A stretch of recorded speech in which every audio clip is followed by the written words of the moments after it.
welcome to another episode of Glory of Golden State Gaming. I'm your host, SwampSwimmer, and with me, as always, the Simon to my Garfunkel, Vespasian. Hi, everybody. Good one.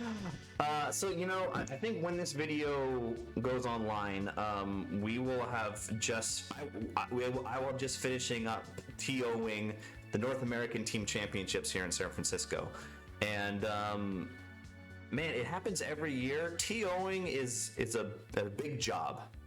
There's a lot to think about when you're TOing. Like there's the venue and how much that costs and how much you charge your attendees. Tables, which includes mats and terrain. If you're providing food or drink, that's one thing. If you're providing like entertainment on Friday or Saturday night, that's another thing. I feel overwhelmed. It's a lot. And then plus on top of that, you gotta deal with rules disputes. Have you ever TO'd an event? I have TO'd a couple of one-dayers, so not a GT. It is a lot of work. I will say Ninth Age having a really clean rule system makes it. I mean, I can't. Being an 8th edition TO must have been a nightmare to settle all of those like weird rules disputes. But no, kudos. I gotta give one plug just because my wife says this to me every year. You also make it a little harder on yourself based on the timing. I mean, like the holiday season is also busy. I mean, my wife is like every year she's like, "You're missing taking the kids for the Santa photo and the holiday brunch and the blah blah blah." It's like that's high value real estate Kenyon's taking up. I'm sorry. Vespasian's wife. My bad. I just always chose this time of year because there's no other tournaments around this time of year, and it's kind of that sweet spot between Thanksgiving and Christmas. But yeah. I could be wrong. True. Also, something to note is Tides of War did it, and I'm decided to do it. I'm using New Recruit to run the tournament.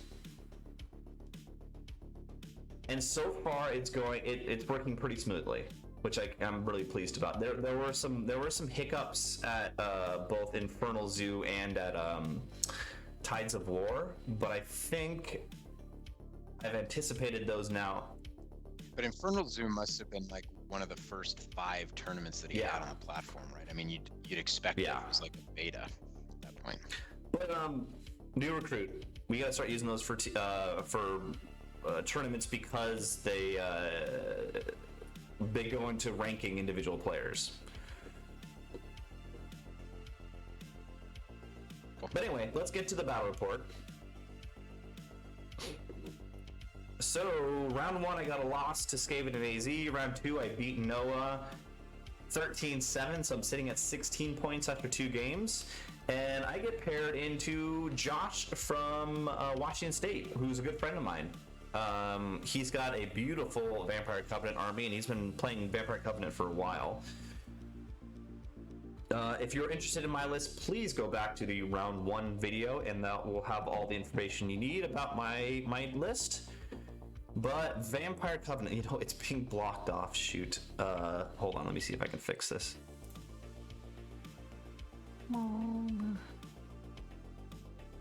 This is basically the list that he's bringing to NATC, right? I think so. Okay, so he's got Vampire Count, Brotherhood of the Dragon on a Monstrous Revenant, a great Monstrous Revenant, Apprentice on Occultism with Legend of the Black King and a Lance. He's got a Necromancer who's the General with on Evocation and Destiny's Call, which is interesting. 25 Skeletons, 28 Zombies, 25 Zombies, 25 Zombies, Direwolves, Bats, 2 Dark Coaches, 7 Vampire Spawn, and 5 Vampire Knights. So it's the Monstrous Revenant it's the Dark Coaches, it's the Vampire Spawn, it's the Vampire Knights that are, and everything else is trash. Just being annoying around there. Just massive bodies. Yep. So going into this, I'm not too confident. I feel like he can really slog down my big units and then get me in the flank or whatever. Yeah, but your wild horns just shred zombies, don't they? I mean, don't you kill like 15, 20 a turn? Maybe. I don't know. All right, let's see. Yeah, I agree that Brotherhood guy is. Oh, but you've got Divine. Yeah, so maybe.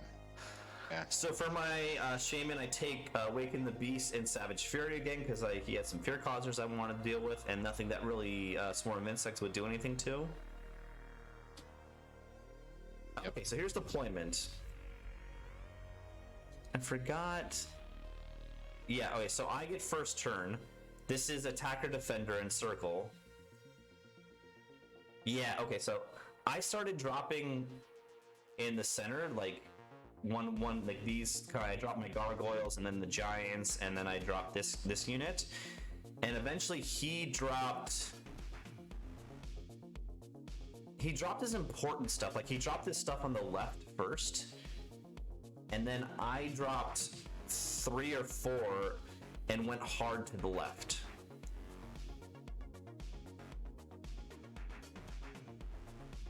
Okay. Because I didn't feel comfortable going straight up on him. I needed to sweep this army, I felt like. So, and I think he had... And it's the spawner on the right. He has zombies, the Vampire Knights. Ignore this model. The yellow base is actually his Monster Revenant. So it looks like there's bats, then skeletons, then a coach, then zombies, then bats, then dogs, then zombies, then coach, then the yellow base here is his Monster Revenant, and then the spawner on the far right. I had my Wild Horns with the Evocation Apprentice, my Minnow Block, Minnow Stick, Giant, Gargoyles, another Wild Horn block, and then Gargoyles Giant. So I think, and spawn are autonomous, Yeah. right? So they can march without the big bat. Okay. I think by the time I dropped everything, he had already dropped his spawn, so I felt like it was good for me to drop in the far left and sweep around this impassable piece. That's my game plan. Sorry, remind me the mission. Oh, I can't even remember myself. It was capture the flags. Oh yeah, this is you definitely being able to pick up that zombie on the left easily makes this a lot. This mission, That's I think that's what I was thinking.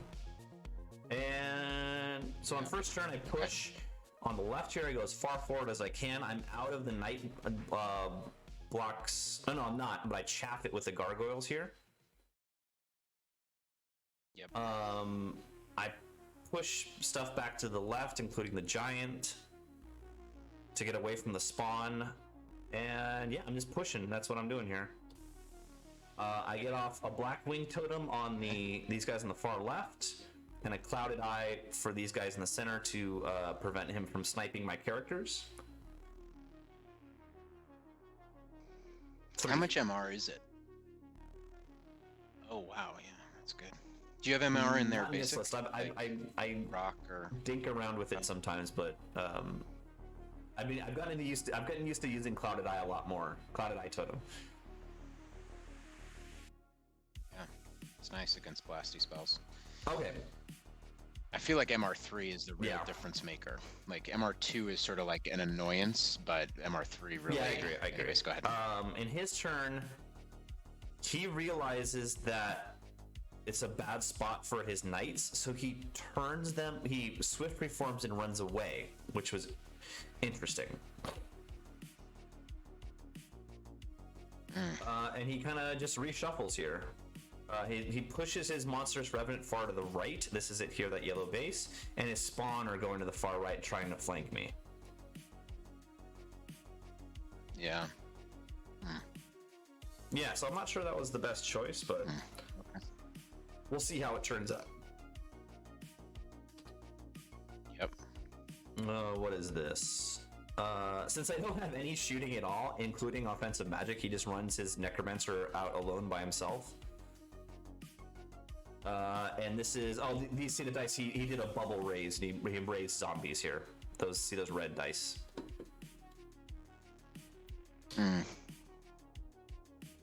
Oh, shoot. Did he, you know, he charged, no, the gargoyles charged the, I don't know what happened here. Huh. I'm missing pictures. Oh, goodness gracious. I think he... How dare you? I think I charge him, or he charges me with the bats against my gargoyles, and I end up winning combat.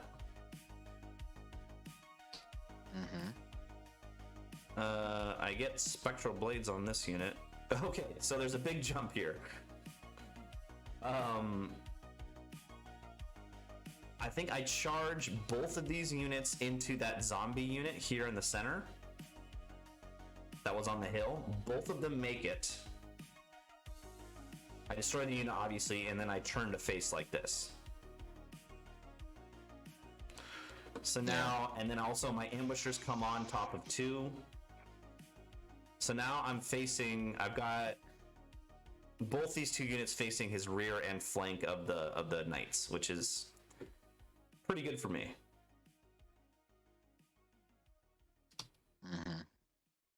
All right, so his turn, he turns the knights back around, pushes the skeletons up, pushes his chaff forward here. This is the dogs and the bats, and then he pushes on the far right, brings in the swarms, brings in the monstrous revenant.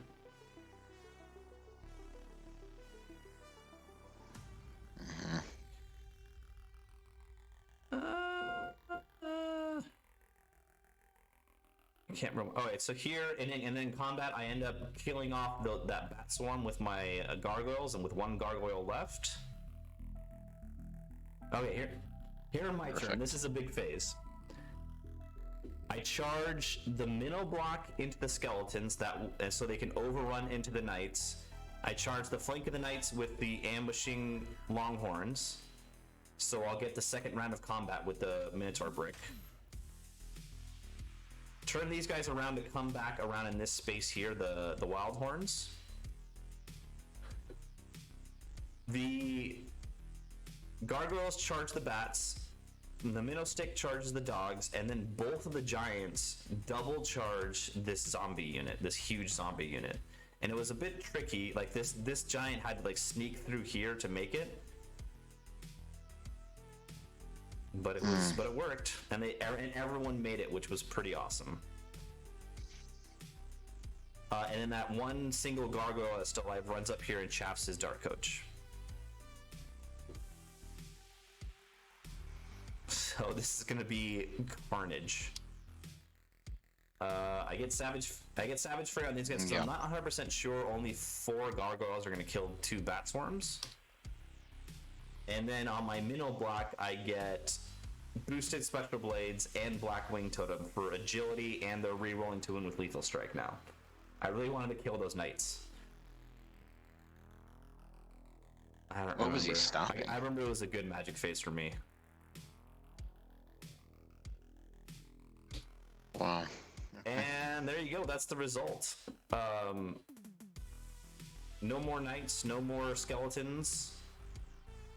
No more bat swarms over here, no more dogs here, and then this zombie unit is down a lot.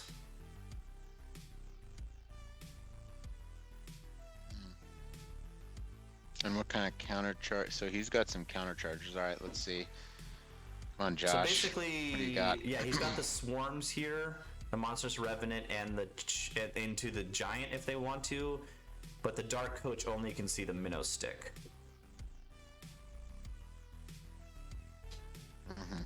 Okay. So he goes vampire spawn into the minnow stick. And I think he failed charge with the chariot into the same spot. Okay. Oh, but now there's nothing into that giant. Nothing into the giants. Nothing into the giants. And he doesn't charge with the coach into my chaff, so my chaff's still alive here. Well, I mean, he just loses the coach if he does that, so I can't necessarily blame him there. Where's the... Oh, Necro's over behind the other coach. Okay.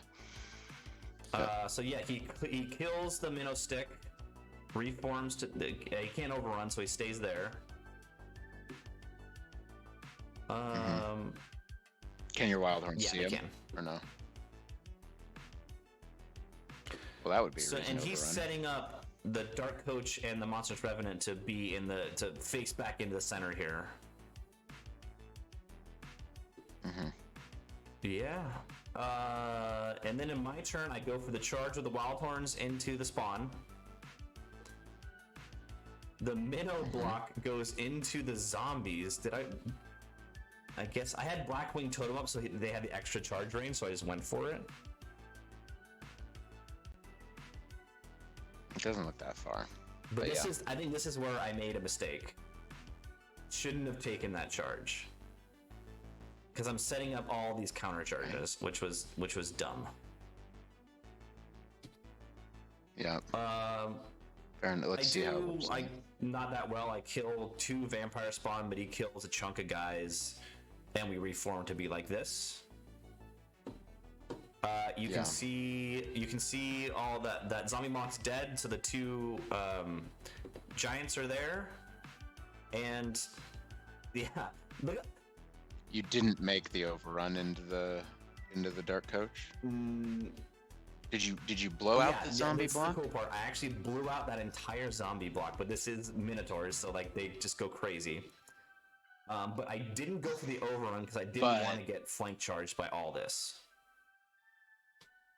Yeah, but if you made like just looking at it, doesn't look like any of those counter charges would have had arc if you'd made the overrun. It was a gamble. So maybe that's the mistake you're thinking of. You know what? I ended up turning to face, and then he came in with the 2 coaches and the Monstrous Revenant into my Minotaurs. All right, well, that's a lot of beef. Okay. So yeah, I think it was a gamble to go for that long charge. You're right. If I would have made the long charge, I would have gotten out. But if I hadn't, then I would have no chance here. Yeah. Taking it in the flank. Yeah, that's fair. He gets Spectral Blades off on someone.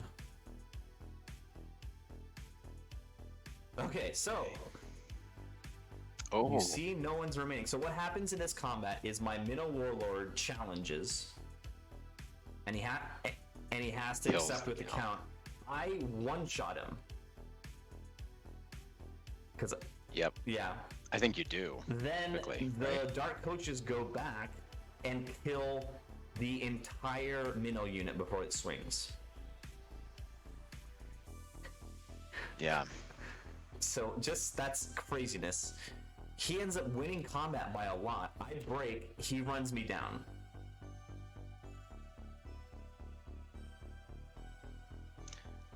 You're snatching defeat from the jaws of victory here, Kenyon.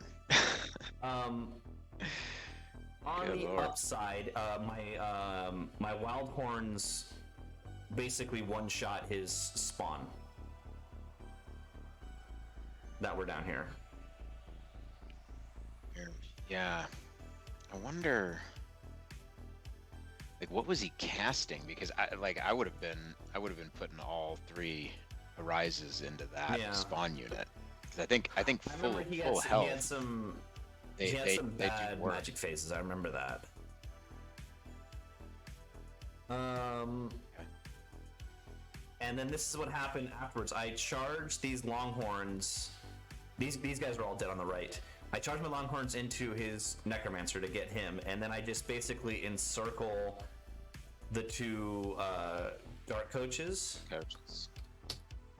And yeah, my other ambushers finally come on, so they're right there.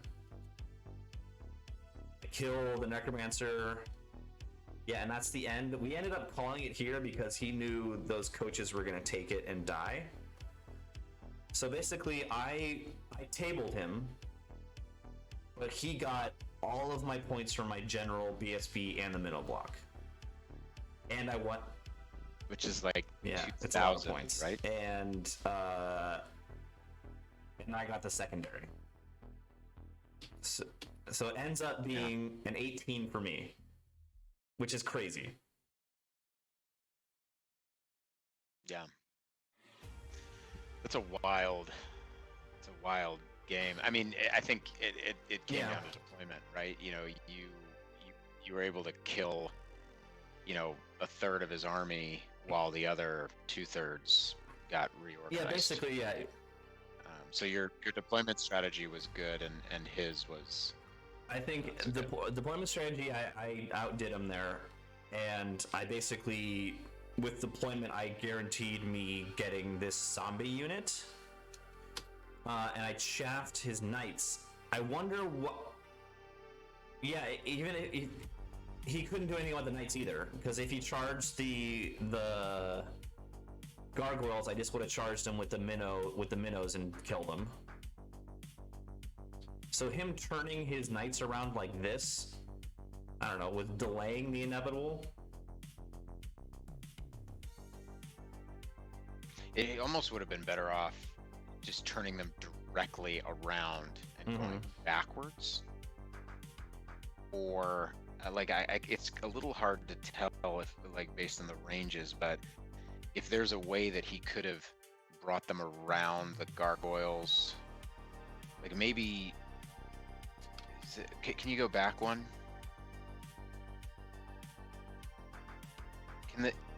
Because like maybe the play, given that the zombie unit's dead anyways, maybe the play would have been to push the zombies up to chaff and then turn the knights so that they come back around towards the center around your gargoyles. But it's a little hard to tell if those great weapon minnows then would have been able to hit him. It would have been a longer charge with the minnows, the great weapon minnows, but yeah, I think it's like it's an out deployment exacerbated by an odd turn one. Because like I'm thinking, like if you have the vampire knights backed up but still on the hill, so out of charge range, and then you use the zombies to come up and chaff, then at least you can bring the coach over, and then you've got a vampire knight coach counter charge. I'm not even sure the minnows want that. Like that is a lot of attacks going before them. Yeah, I don't know. It's tough. I think that the turn it was gonna be a sizable win after deployment and turn one, and it just, you know, the fact that he ended up getting the minor brick, you know, scrapes. Let me see here. But yeah, tough game for Josh. So yeah, I took that charge with a minnow block. I mean, I wonder if I shouldn't have. I mean, I took it because I wanted to get the scoring units for the secondary, but then I was going to take the counter charge from two dark coaches and the monstrous revenant. So, well, that did. Yeah, but you were up 3-0 on flags. I mean, he'd have to take off. He'd have to take 3-1. He'd have to take off both. Oh, did I? Maybe, you know, I might have made that chart. I failed a frenzy check. Okay, that makes more sense. Yeah. I mean, I would have thought leaving them where they were and just turning them towards the center to take out whatever gets to those giants would have been the play. But yeah. So failed frenzy there hurts bad for sure. Yeah. So great game. Thank you, Josh. Josh is coming out for the NATC. He'll be here this weekend. If anyone's still watching, please like and subscribe. I wonder, this might be. I think I might have met Josh a few years ago at Buckeye. Anyways, I'll he's a good guy. He's a good guy. See. But if anyone's still watching, please like and subscribe. And thank you for watching.